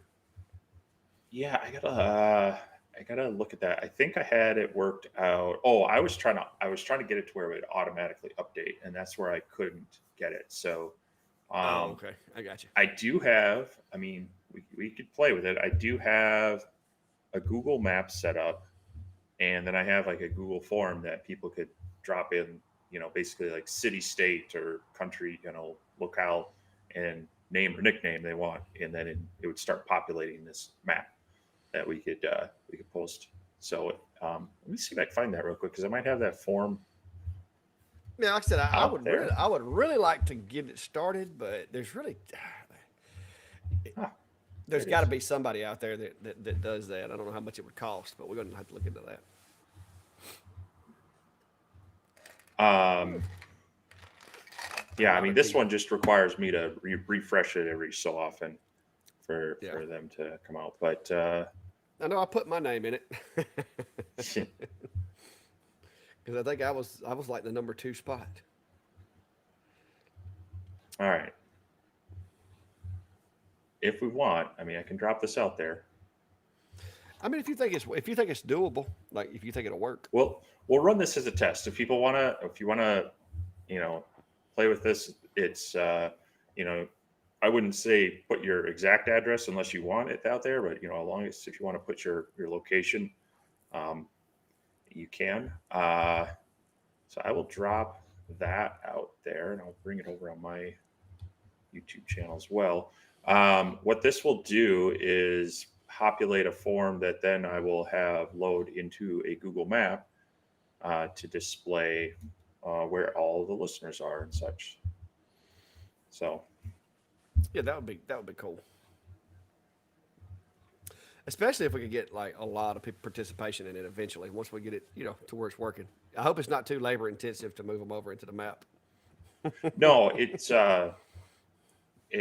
literally just a quick thing I have to basically tell, yeah, repull the information and merge them. So, Okay. Well, there you go, guys. If you want to drop a dot on the map, that would be kind of cool. We could start us a little virtual map, and with it being Google, I'm assuming we can like plot them all over the all over the yep. globe, Yeah. and be So, I able to see mean, them. for location, you can put just anything that's that a search engine would recognize. So, you can even put, Mount Rushmore is where I'm at, and it will then put a pin in that location. So, Yeah. Midnight's wanting to know if they can see the map too, but I'm looking yes, I'm looking for it real quick. Gotta get the I, right. I was fixing to say if you have that, I would click on it and see if it's working. The link was not provided when I entered my information. He said, but that would be really really really cool if we could do that. It could be like our Sunday Night Live map. We could even add that to the links and stuff when we do the shows. Yeah, yeah. I'll dig it out, and if I don't get it before the end of the live, I'll drop it in the Facebook group as well, and see how it gets filled out with our listeners. So,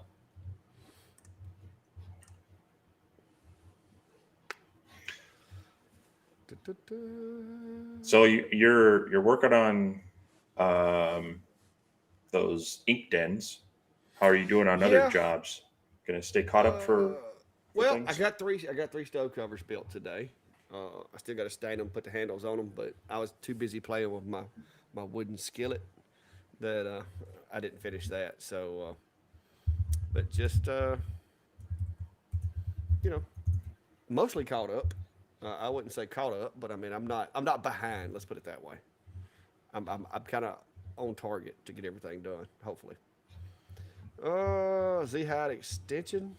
I don't remember saying anything about a Z hide extension unless I missed the comment or something there, Greg. They were scrolling through pretty quick a while ago. So if you had something, sorry to be a pain, but I missed it apparently. Z hide extension. I don't know which we're talking about. But yeah, did you ever find them where we can actually look at the map? Is that it? Is that like you have Yeah, to I'm share just it? trying to. I'm trying to just. Because I'm curious now. I want to see how it works. I'm Because I trying to. did my little form, but I never did actually see the Woo, map. I don't there think. we go. Cool. Okay, it did load them in. So let me get a link to share. And there's I'll have a. to uh, I'll have to save that to my bookmarks where I can start putting it in my live feed there. All right. This is a via an ugly Google link, but I will bring it out here real quick. There's in the main one, and I'll click over in my channel as well. And so, like I say, this is it doesn't. Oh, it won't let me click it from here. Oh, you need me to message you direct? Yeah, I'm trying to figure out if I can go to one of the videos or something and do it. So yeah, this doesn't automatically load, so I'll just need to make sure I refresh it every so often. But it's worldwide, so we already have Australia in there, U.S., not in Okay, the there's U.S. Greg's comment. Greg's asking the thoughts on adding a Zig extension to the D1 Pro 20 watt. And to be honest with you, just like one of the guys were saying earlier about his laser not being exactly plumb and true to the workspace, the only thing about messing around with Z height is if you get it too long, there's more of a risk. I'm not saying it's going to, but there's a risk that it's going to be out. And also that weight moving around, I don't know that, it wouldn't expedite some wear. I don't know that it would be a noticeable amount depending on how far you know, moved it down. But instead of doing the Z height extension, I would do better with just making leg extensions and doing it that way. I mean, it's a simpler solution, less chance of messing up anything on the machine and the way it works. And it's just, I mean, literally blocks of 2x4s or wooden dowels that fit up inside those legs on the X tool. I mean, there's so many ways to do it easily. So, what do you think, Steve? I I agree with that, and you also have to remember these stepper motors have to sling around any extra weight you add to it as well. So um, and that's kind of why I designed my enclosure the way I could. It has the honeycomb suspended, and then you slide it out when you need deeper items, put it back in when you don't. That way, I don't need to really deal with extensions unless I'm doing something real crazy tall. But yeah, I'm not a fan of them. With CNCs, you're wanting to get your module as kind of central to your Z-axis bracket as well. And when you start adding extensions, that's where they really start seeing deflection. But yeah, you could run into some trouble with the laser, especially if you're doing any faster engraving type stuff. So Yeah, it's just so much easier to me just to block the machine up or build you an enclosure with a drop table. I mean, that that works. I've seen a lot of guys actually use the jack stands and just cut a hole in the center of their workspace and have it like a recess under there to where you can let that lab jack up and down if you want to do that. So, uh, uh, Chris is saying I got to zoom in to see my spot. Steve still shows. I can't get to the link to work. You may have to send it to me. Let's see if I can get over I there. sent it to you on Oh, did you? send it to you on Facebook. You should have it.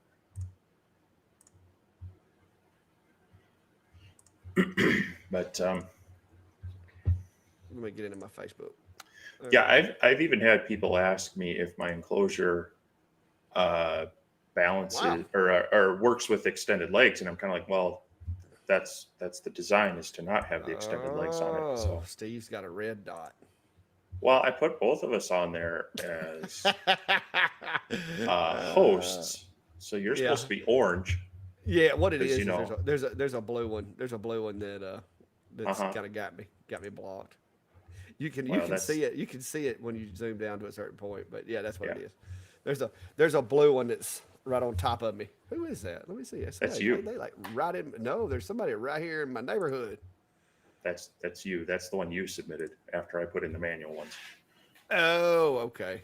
Yeah, you got me stuck in the middle of Clanton. Well, People gonna see, be thinking I don't.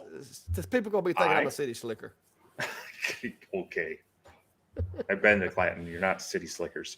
Um, you're nice country folk. Um, and no, I always try to be cautious with, like if someone texts me and says, "Hey, can you send me Jeff's phone number?" And I'm like, "Hey, Jeff, do you want me to send you his phone number?" Yeah, if you zoom all the way in to where that blue dot is that I submitted, there's a red one that links to my Google profile that's already there. Hmm. so Yeah, so yeah, I don't worry about that.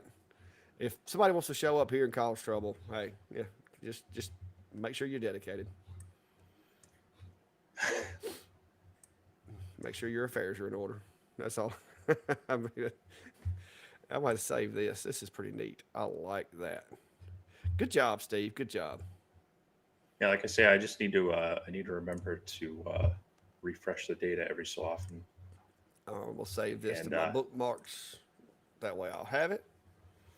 Yeah, we got a bunch of them in there so far. Yeah, we got look over yonder across the water. That's got to be Chris. Yeah, he's over there. Woo. Yeah, he's a world away. That's yeah, pretty if neat. we start getting ET watching us, we'll have to maybe spin up this up in Google Earth or something instead of maps. But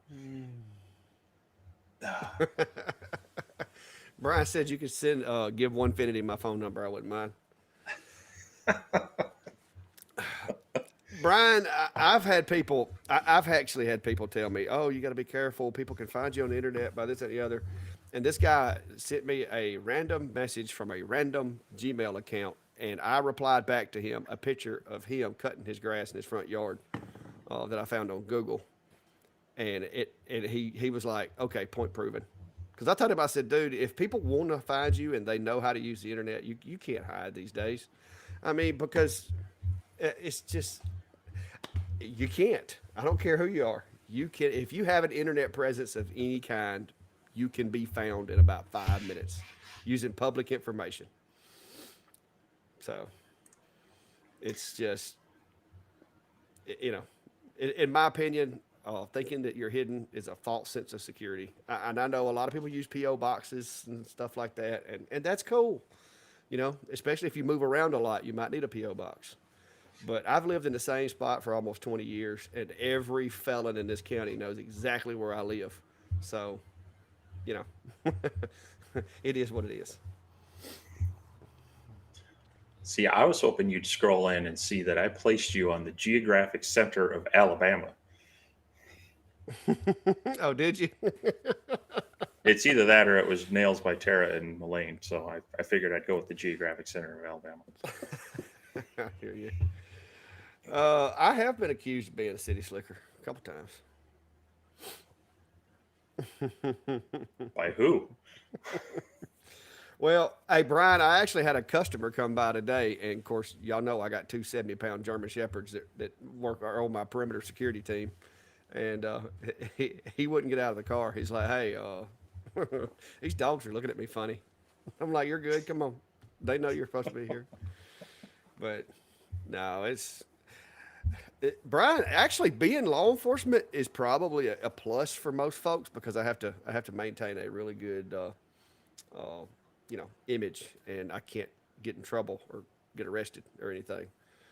The real fun is going to begin when I retire, and that's no longer a concern. I can live like the rest of the world, just do what I want to. But yeah, it's. Can you show one of your stove covers? Not seeing an example on your website. Thad, I don't sell them like publicly. As a matter of fact, these two don't even have stain on them yet. But I sell them. I sell them to local customers. I don't ship stuff. Rarely do I ship anything. I stay too busy without it. But if you go to my Facebook page or my web page, www.theclackshack.com, there's a bunch of pictures on there of some of them that I've done. But these aren't even finished.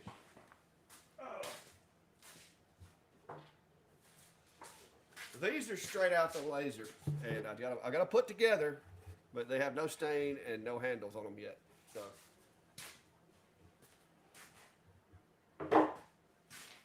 But I usually do 3 or 4 of those a week. So, there's your question. All right, it's getting close to quitting time, guys, too. So if you hadn't already, hit the subscribe, like buttons, share, and all that good stuff. I'm guessing the Mark II 30-watt is the Lasermatic. Yes.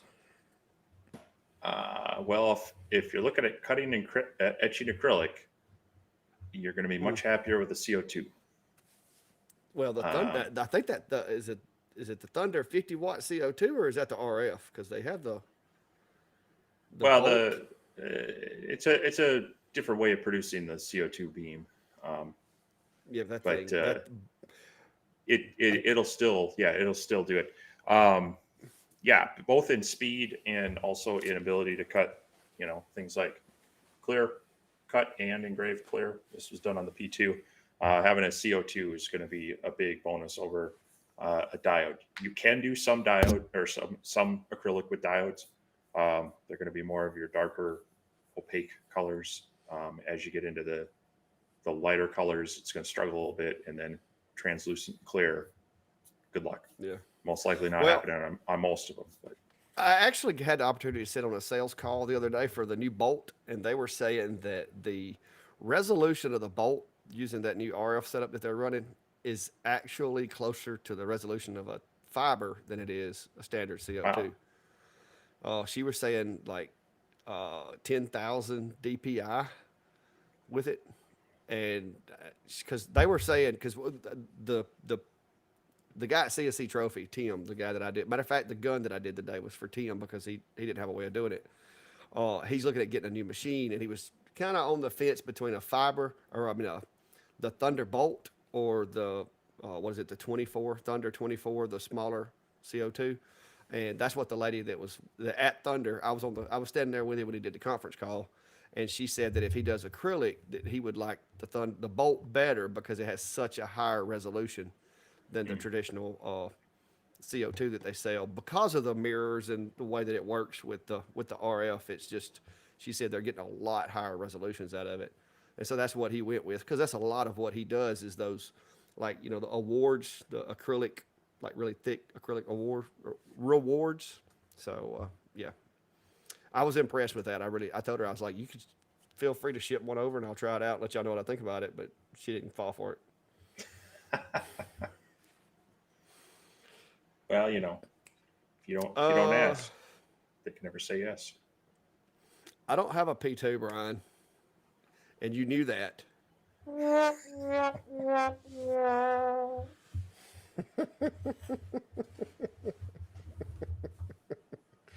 Yeah, Brian, the Thunderbolt, it doesn't have to have a chiller. That was a big selling point for my buddy up at the trophy shop.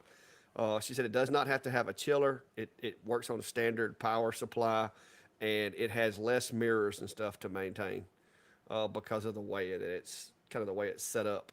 You don't have as much maintenance, and you can change like it comes with several different, like it comes with like an ultra fine focusing the last mirror or last lens, and like he ordered like the standard and then the ultra fine or whatever to go with it, and all you have to do is like take a thumb screw out and boom boom and you're done. Like the whole piece comes off. It was pretty neat the way that the thing's made, but they really like that machine. But luckily, whenever it gets delivered here at the end of January, he's never ran Lightburn, so I've got to go show him how to run the Bolt. So there may actually be a video on the Clack Shack about the Bolt, but it won't be done in the Clack Shack. It'll be done at CNC Trophy. So That's cool. Yeah, those RF modules are nice. They have a longer lifespan than a CO2 tube as well. yeah, They're air cooled. They're much more regulated. So it's I'd love to have a reason to put the money down for one because they do sound like a pretty cool machine. yeah. I'm saving for I can get a really nice CNC for what that machine sells for.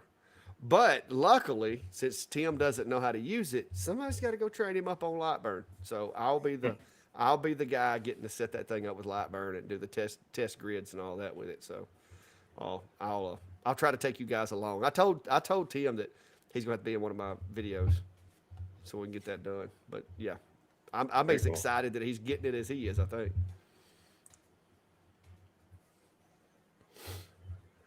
Yep, Well, Steve has the better toys, no doubt.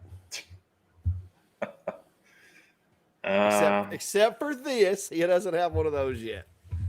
I got him on that one. I He don't have your guys, I don't have your cute little CNC there either. no, but they sent you the big one that I was wanting. Like this is how it went down. I You'd had hurt the your back Jinmitsu, moving that one. I had the Jinmitsu 4040, and Jinmitsu emails me and it's like, "Hey, we've got some new CNCs we're releasing. Would you like to try one out?" And I'm like, "Absolutely." And I was like, "I really would like to get something with a larger work area." And they sent me a 3030. I've got a 4040 sitting here. So then Steve's like, "Yeah, Jinmitsu sent me the 6050." And it's like, what? Seriously? Did they not see the 4 foot by 4 foot CNC sitting behind you? But anyway, it was a missed opportunity for them because I could have done lots of videos with that thing. But I'm just waiting. I'm waiting on that email from Onefinity or, X Carve or, one of those guys. Maybe, fingers crossed. Well, yeah. I don't know. Honestly, the 6050 is nice. It does give you a little more working area. Um, but for someone just kind of starting out, I think that 4040 is a much more tolerable price. And by the time you kind of get comfortable with that, I think you get to that position where you're at now. You're going, all right, I need something bigger, not just a little bit bigger, but bigger. Yeah, I had to send a job out today. I had a lady wanting a 2 foot long sign for their river camp, and I had Yeah. to send it to my buddy Tip because he has a Shapeco that's 2 foot by 4, so he can do it. So I sent the job straight over to Tip's hammer. I told Brandy, see that went money just flying out the door.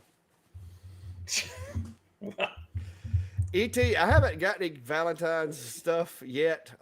This may come as a shocker to you guys, but I'm not a big Valentine kind of guy. I guess I probably should be, but maybe we'll come up with something. Steve has put a file in his Etsy shop that if your wife said that she wanted a romantic night in front of the fireplace, you could buy Steve's file, stick your phone in there, and no matter where you are, you could give her a romantic, fireplace time you know, thing. and depending on your phone, let's see here. You can I'm wanting to build myself. This is, guys, when Steve showed me this, I told him I was going to build a little jailhouse. there. You got the sound too.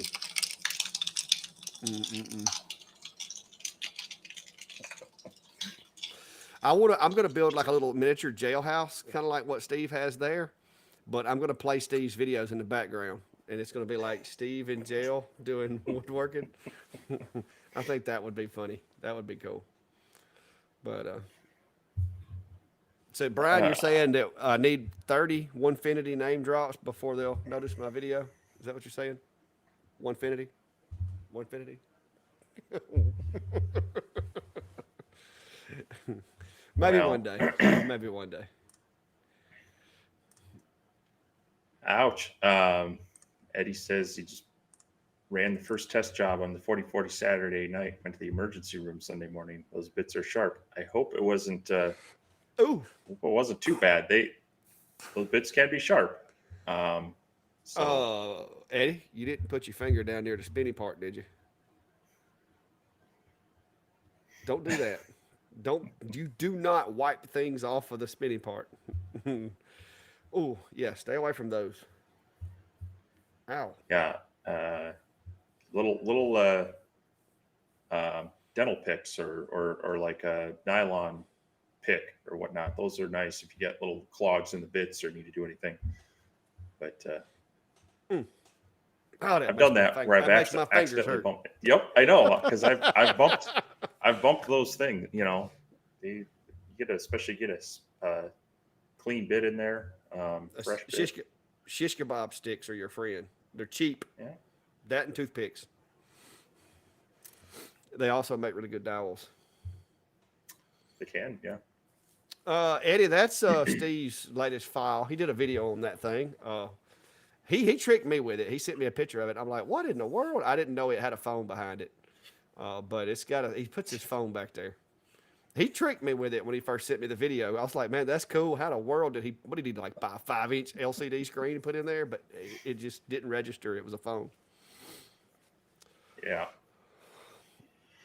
Next thing you know, he's going to make one, and he's going to make a fireplace mantle for his TV.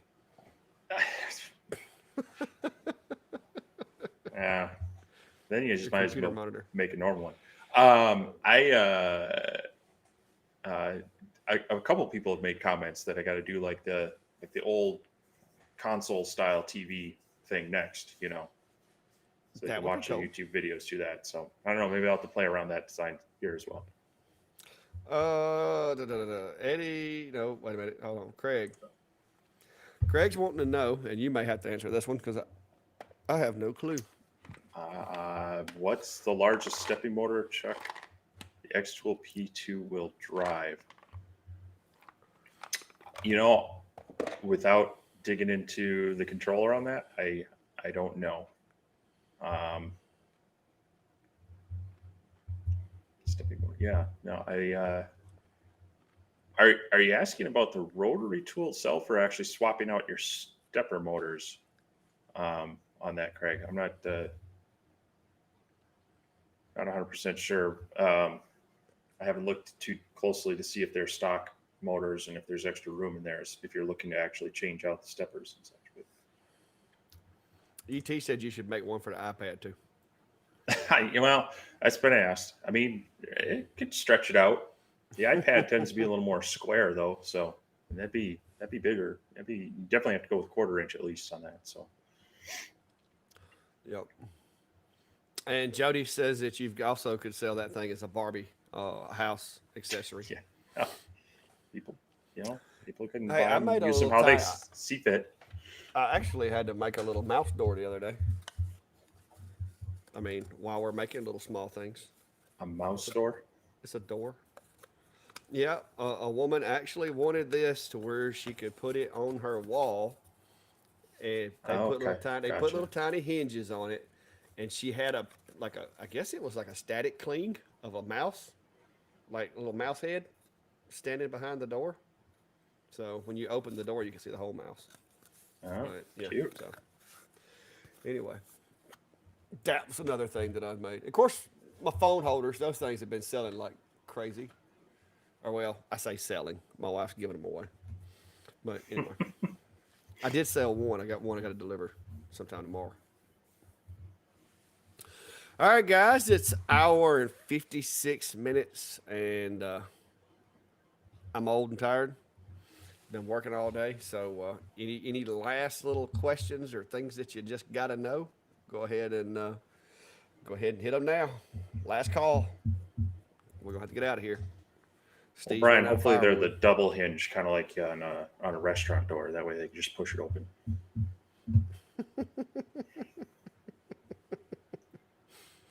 I don't question. I just make the file and burn it. I don't question how or why. I just build it and burn it. But yeah, it's so it's been a year. That's pretty cool. That's 52. I had to look back. That's 52 weeklies. I don't think we've missed one either. One of us has been here every time. Oh, okay. I was in the chat that one too. That's what I said. I think we've had one every Sunday. I don't think we've actually like had one we No, canceled or anything. yeah, no. I think we've gone That's pretty 52 good. weeks. So, but That's pretty awesome. And we've gone yeah, from like 4 people watching to, hey, we're at 120 now. It looks like total. So that's good. It's growing. We need it to continue to grow because as I retire, guys, I'm going to need something to keep me busy. yes. Well, winter may arrive up here. I don't know. There's no snow on the ground up here right now. So, um, Mm-mm-mm.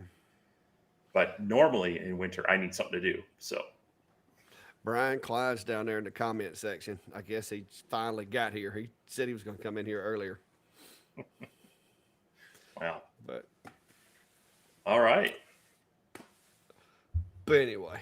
All right. Well, if you hadn't, guys, go check out the links to that map. Me and Steve will try to get that thing out there a little bit more public. We can start getting people to put the little push pins on the map. I think that's a pretty cool thing, especially since we can see like Chris. Because I thought about putting me one on the wall over here, but then you guys got to send it to me, and I got to put a push pin, and I can't cut a map big enough for y'all to see it across the room over there and include Australia,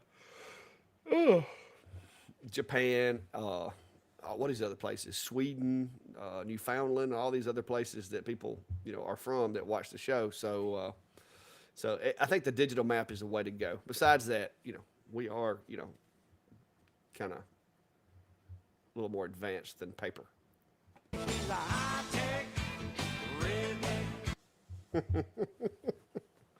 But anyway, but Clyde said he's been busy over there. He had to phone a friend earlier because he gets stumped every now and then. I had to help him out. But anyway, guys, I appreciate you. And like I said, we could sit here all night, but let's face it, I would fall asleep because I'm already yawning.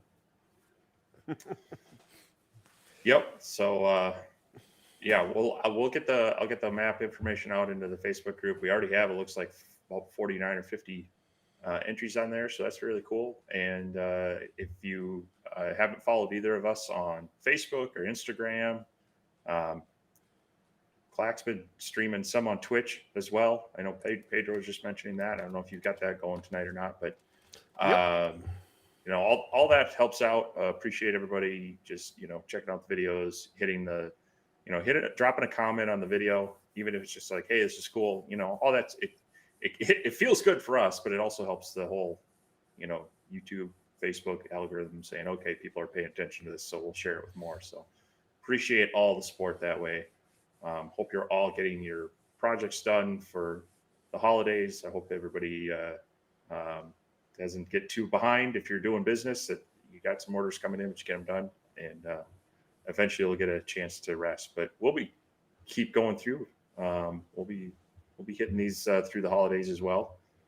I got to keep that streak going. Yeah. Try to hit that stretch goal. Yeah, but I am now actually streaming Facebook, Twitch, YouTube, and I want to say, was it X also? Should be. Well, they used to call it X. Twitter. Yes. Yeah, it's yeah. There's Pedro apparently is actually on Twitch now. I just saw a comment pop up from Twitch. So Very cool. nice. Very nice. But yeah, I usually have one person watch on Twitch. I don't think that's where the bulk of our audience is, but I figured, what the heck, it's just one more little checkbox. So see what it does. There may be a need for it on Twitch. I may find that that's where all the laser people that don't know they're laser people live. We'll see. But yeah. All right, guys. Well, have a good evening, and I hope everybody stays safe and has fun. Like I said, I know I've got a couple of videos coming out. I'm going to try to do one on the the engraved tray, as well as I am planning on getting up to the sawmill to show you guys how I get these nice straight grain oak boards that Steve doesn't like. But you can take those pieces of, because see, to know, Steve, this was a tree that I rescued from the dump and is now a very useful piece of wooden skillet. Because that's basically what it is. It's a wooden skillet. Well, I mean, red oak and that size, I think, you missed another one of Brandy's birthdays, and you're going to find out just how solid that thing is. I actually did give her and my oldest daughter a paddling with it earlier. It does work as a paddle as well. So, but yeah, it's going to, like I said, this was just my test. And like I said, because my CNC is kind of small, I didn't want to waste all day on it. So I did this one, but I'm going to try to do a little bit bigger ones and maybe even throw some laser engraving on there and all that cool stuff. But for right now, this is the prototype. So we'll see how it goes. Cool. Mark, it's not bad when you mill it. I mean, it is a little pungent, but it's not terrible. I've been in the tree business a long time. It's not as bad as water oak when it's had water standing in it. So, but anyway, guys, be safe and have a good day. We'll see you. Got to say there, Steve. Bye. Later.